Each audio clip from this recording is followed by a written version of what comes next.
미분 연산자 함께 우리 이제 앞으로 쭉 물리할 때 요거 하나만 더 이제 알면 됩니다. 뭐냐면 스톡스 정리와 다이버전스 정리입니다. 다이버전스 생각납니까? 우리 무엇을 다이버전스라고 했냐면 우리 델하고 벡터장하고를 여기 이렇게 한 걸 다이버전스라고 했죠. 그 다음에 여기다가 이렇게 가입한 거, 이거는 뭐라고 그런다고 그랬습니까? 이건 다이버전스 F 이렇게 있고, 이건 뭐라고 읽는다고 그랬어요? 이건 컬 F 이렇게 읽는다고 했습니다.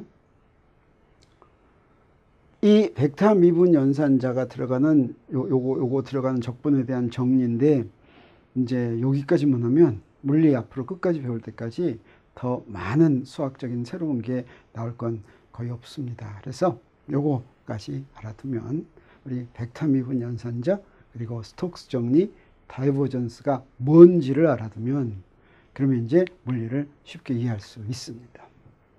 그래서 간단히 바로 조금 전에 한 것을 복습하면 벡터 미분 연산자란 어떻게 하는 거라고 그랬어요? 미분하면서 벡터로 만드는 연산자였죠. 그래서 우리 그냥 델타 F 뭐 이렇게 쓰면 델타 F 이렇게 딱 쓰면 그냥 써놓으면 되는데, 이때 우리 중요한 건 실제로 계산을 하려면 어떻게 하면 이대로 놔두면 계산 못해요. 좌표계를 정해가지고 대표해야 되죠. 내가 직각좌표계에서 풀 것인지 구면좌표계에서 풀 것인지 이렇게 대표하는 것이요. 실제 문제 풀 때는 대표합니다. 실제 문제 안 풀 때는 사실 그 대표하는 거 신경 쓸 필요 없어요. 없지만 그래서 이제 우리 실제 문제의 경우들을 보면 우리 직각좌표계, 원통좌표계, 구면좌표계에서 어때요? 위치 벡터는 이렇게 세 가지로 각각 좌표마다 이렇게 됐고, 그 다음에 변위는 자 이렇게 대표가 됐고, 자 이게 외우죠, 이제 외우죠. 그 다음에 벡터 미분 연산자 델은 이렇게 되는데, 자 여기에 각각의 좌표마다 편미분한 게 있죠. 뭐만 달라지냐면 우리 원통좌표계에서는 두 항인데 이때 여기는 다 세 항이지만 여기서 뭐만 달라집니까? 파이 하는데 요거 로 하나 더 붙죠. 그러면 벡터 미분 연산자에서 파이 있는데 로분의 1 하나 더 붙었어요.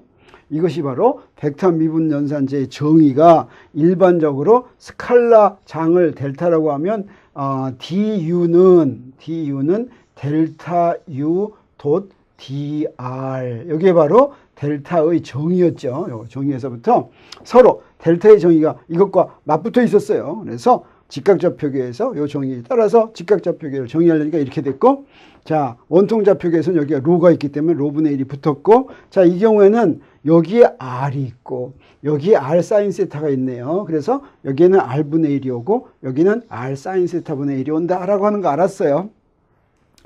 뭐 여러분이 이런 거 이용할 일이 거의 없겠지만 혹시 좀 더 전문적인 게 필요한 그런 수강생이 있다면 뭐 이걸 기억해두면 쉽게 이해가 될 거로 생각합니다. 그러면 우리 한 번 더 하도록 하겠어요. 그러면 우리 요거 스칼라 장을 이렇게 한 걸 그레디언트라고 하고, 그 다음에 요건 다이버전스라고 하고 요건 컬이라고 했는데, 이것을 이제 대표하면 좌표계에서 대표하면 어떻게 되냐면 요거 직각좌표계에서만 해보도록 하겠어요. 요 원통좌표계와 구면좌표계에서도 대표하는 거 있어요. 그래서 직각좌표계에서는 여기 u만 여기다 집어넣으면 되겠어요. 사실은 델 벡터 미분 연산자 각 좌표계에서 대표한 데다 그냥 u만 집어넣으면 됩니다. 여기 이렇게 u만 집어넣으면 되겠어요.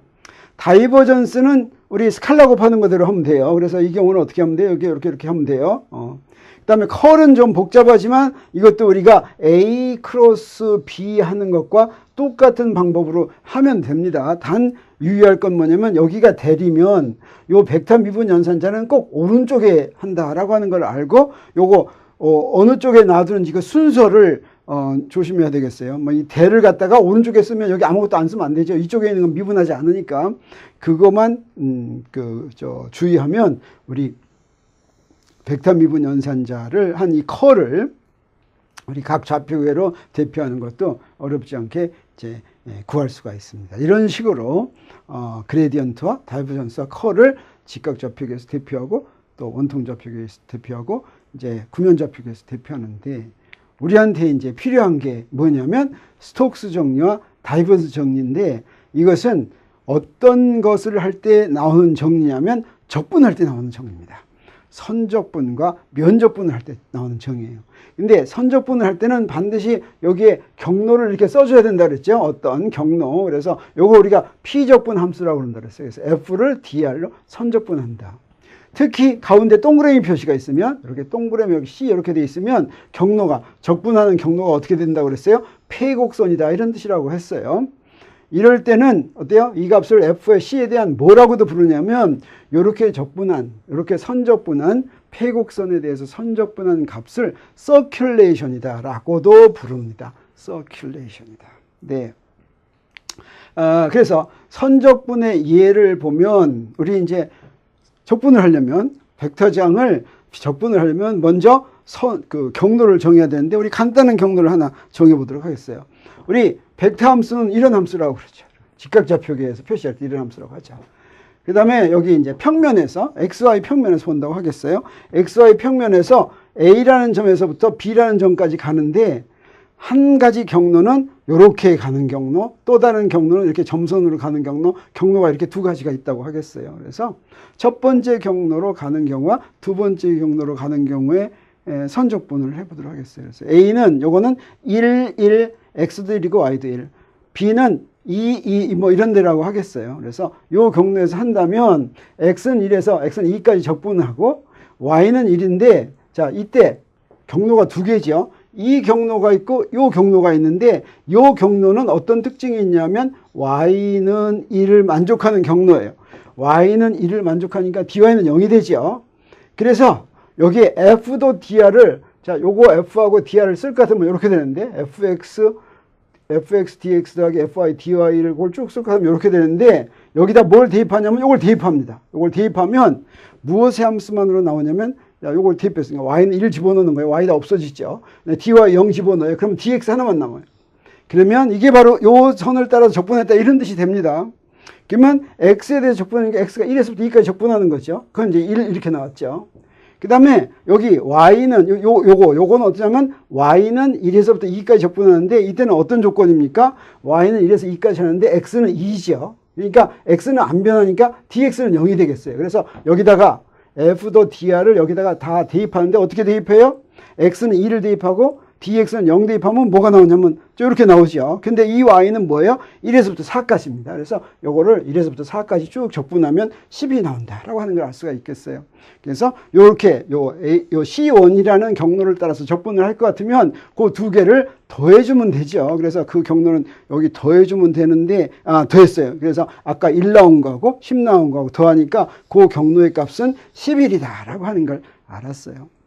그러면 여기 C2 이렇게 바로 간 건 어떻게 되냐? 이 바로 간 것의 식은 뭐가 되냐면 Y는 X가 돼요. 그래서 DX는 DY가 됩니다. 그래서 이걸 이렇게 대입하면, 그러니까 Y만의 식으로 만들든지 X만의 식으로 만들겠어요. 그게 Y는 X, 그 다음에 DY는 DX를 대입할 것 같으면, X만으로 만들 것 같으면 뭐가 되냐면 이렇게 되죠. 그래서 이제 이건 X만의 식이 되니까 X만의 식으로 여기다 집어넣으면 되겠어요. 그래서 여기 하나 요건 필요가 없어요. 요건 이제 하나 필요가 없어요. 그래가지고 요걸 이렇게 적분을 다 할 것 같으면 뭐가 되냐면 10이 이렇게 나오겠어요. 10. 그래서 C1으로 적분한 거, 경로로 적분한 거하고 C2 경로로 적분한 거하고 값이 어떻습니까? 같습니까? 다릅니까? 다르죠. 다릅니다.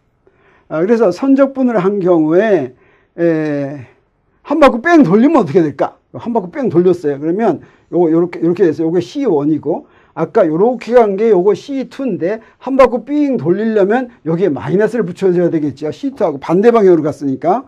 그래서 11에다가 여기 10인데 C2는 10이었는데 마이너스니까 뭐가 나왔어요? 1이 나왔어요. 그래서 이거를 이렇게 세모를 이렇게 한 바퀴 뺑 돌려준 선적분은 1이 나왔다. 요거 0이 아니죠. 우리 이게 만약에 0이 나오면, 또는 경로에 따라서 요렇게 적분하건 요렇게 적분하고 같으면 요건 보존장이다 그랬죠. 근데 우리가 여기서 예를 든 F는 보존장이 아니구나 하는 거 우리가 알았어요. 그 다음에 면적분을 한번 해보도록 하겠어요.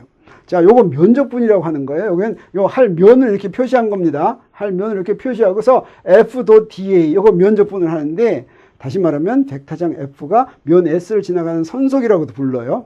여기다 F.dA는 아까 한 바퀴 뺑 돌리면 이거는 서큘레이션이라고 한다고 그랬죠. 그래서 어떤 주어진 면을 백타장이 지나가는 것은 선속이라고 하는데, 요거 우리가 전기장 할 때 요거 좀 더 자세히 배울 텐데, 자, 요거 선속이라고 부르는데, 요 면백타는 어떠냐면, 어떤 백타가 이렇게 있으면, 면백타란, 요거, 면백타의 크기는 요 면의 크기면 되겠어요. 근데 방향을 표시해야 되는데, 어떤 면이 이렇게 있는데, 이 면의 방향을 표시할 때, 면에 눕혀 있는 방향이면 방향이 여러 가지죠.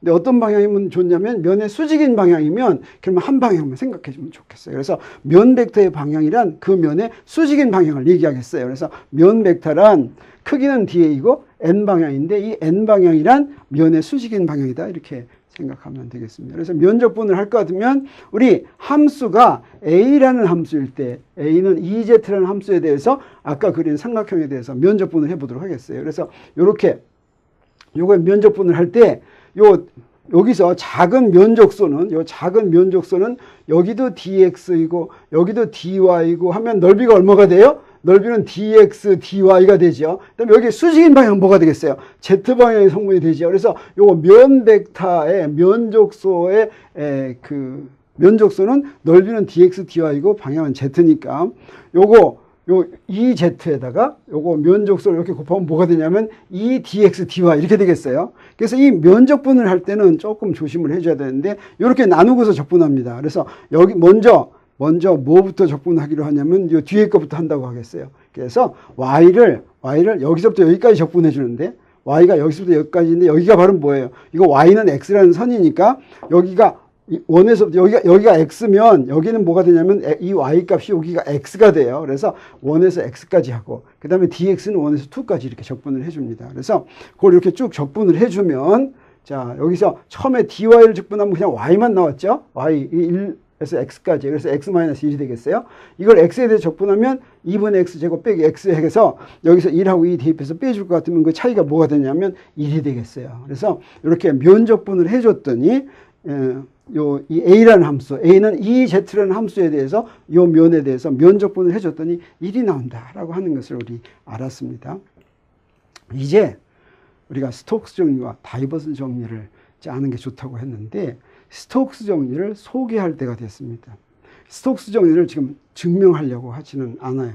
스톡스는, 다이버전스는 아까 뭔지 알았는데, 스톡스는 이거는 수학 용어가 아니라 사람 이름입니다. 이 사람은 영국 사람인데 19세기 후반에 영국의 수학자며 물리학자인 사람인데, 이 정리를 맨 처음에 증명을 했어요. 이 스톡스 정리는 재미있습니다. 뭐냐면 여기에 이렇게 어떤 것의 선적분인데 폐곡선에 대한 선적분이에요. 폐곡선에 대한 선적분은 요 폐곡선으로 그 내부로 이루어진 면, 또는 요 폐곡선이 경계인 면에 대해서 뭘 면적분한 것과 같냐면 요것의 컬을 면적분한 것과 같다라고 하는 겁니다. 이게 바로 스톡스 정리가 되겠어요. 그래서 선적분을 면적분으로 바꿔요. 어떨 때는 선적분을 면적분으로 바꾸면 쉬울 때도 있고, 또는 적분값을 꼭 알아서가 아니라 우리가 뭔가 증명할 때 이런 걸 이용하면 편리할 때가 있습니다. 바로 이 관계가 바로 스톡스 정리예요. 우리 어떤 이런 형태가 이렇게 나오면, 적분 이런 형태가 나오면 언제든지 면적분으로 바꾸고 싶어져야 됩니다. 왜 그러냐면 이렇게 바꾸면 우리가 알고 있는 뭔가 그 법칙이나 우리가 알고 있는 현상을 훨씬 쉽게 설명할 수가 있어요. 스톡스 정리의 장점입니다. 그래서 뭔가가 이렇게 단 폐곡선에 대해서 선적분한 놈이 나왔으면 무조건 면적분으로 바꾸고 싶어집니다. 또 어떤 면적분이 있으면 어떤 때는 이렇게 폐곡선에 대한 선적분으로 바꾸는 게 훨씬 좋을 때가 있는데, 이때 이용하는 게 뭐냐면 스톡스 정리예요. 그래서 이 스톡스 정리는 무슨 특별한 벡터장에 대해서만 성립하는 게 아니라 이거는 수학적인 항등식입니다. 어떤 F에 대해서도 항상 성립해요. 그래서 걱정할 것 없이 적용할 수가 있어요. 그래서 아까 얘기한 것처럼 S는 가장자리가 C인 그런 그 안에 들어있는 면인데, 자, 이거는 증명은 스톡스가 했어요. 우리 믿으면 돼요. 우리 이런 것도 할 수가 있겠지만 이거 쉬운 스톡스 정리를 증명하려면 그렇게 쉽진 않아요. 그렇지만 성립하는 예를 볼 수는 있어요. 우리가 이미 계산 다 해놨어요. 아까 어땠어요? 우리 한번 이거 했었죠. 여기에 뺑 둘러서 선적분 했었고 면적분도 했었죠. 그래서 요거일 때 요거일 때 선적분을 했더니 한 바퀴 뺑 돌더니 선적분 하는 거 뭐 나왔습니까? 1 나오는 거 알았죠? 근데 요거의 컬을 구하면 이런 식으로도 구할 수 있어요. 아까 이 컬을 직각좌표계에서 대표한 것을 이렇게 이 행렬식으로 쓸 수가 있습니다. 행렬식이란 뭐였어요? 여기 A, B, C, D, E, F, G, H, I 뭐 이렇게 되면 요거는 9개의 항이 나오죠. 그래서 A, E, G, H, I 더하기 뭐 이런 식으로 쭉 나오죠. 이렇게 쭉 전개를 하면 이게 바로 이제 그 직각좌표계에서 컬을 이제 전개한 거나 마찬가지가 되는데 여기다 이렇게 대입할 것 같으면 뭐가 나오냐면 EZ가 나옵니다. 요 함수를 컬을 취하면 EZ가 나오는데 우리 EZ에 대해서 면적분한 거 우리 구했었죠. 그 면적분한 게 얼마였냐면 1이었죠. 1. 그래서 여기에 선적분한 거 뺑 둘러진 거 같다는 거 이거 어떤 함수인지 항상 이거 성립하니까 지금 같은 경우를 예를 보여줬는데 이건 뭐 일반적으로 증명할 수도 있어요. 우리 물리에서는 이거 증명하는 건 뭐 큰 문제 아니니까 수학자들이 다 열심히 해놨으니까 뭐만 하면 되냐면 이용만 하면 됩니다. 그래서 이걸 잘 이용하면 되겠어요. 그래서 아까 우리가 스톡스 정리해서 했더니 잘 맞았다라고 하는 걸 보여준 겁니다. 근데 스톡스 정리만 있는 게 아니라 다이버전스 정리도 있습니다. 다이버전스 정리는 어떤 거냐면 폐곡면에 대한 면적분이에요. 폐곡면에 대한 면적분은 항상 이렇게 부피적분으로 바꿀 수가 있어요. 그래서 아까 폐곡선에 대한 선적분을 보면 항상 면적분으로 바꾸듯이 어디에선가 폐곡면에 대한 면적분이 나오면 금방 우리 부피적분으로 바꾸고 싶어집니다. 바꾸면 뭐 굉장히 뭐 문제가 쉬워져요. 우리 앞으로 그걸 열심히 보게 될 거예요. 그래서 이거 소개하는 겁니다. 이걸 갖다 다이버전스라고 불러요. 왜 그러냐면 면적분의 한 것은 무엇의 부피적분이 되냐면 다이버전스의 부피적분이 됩니다.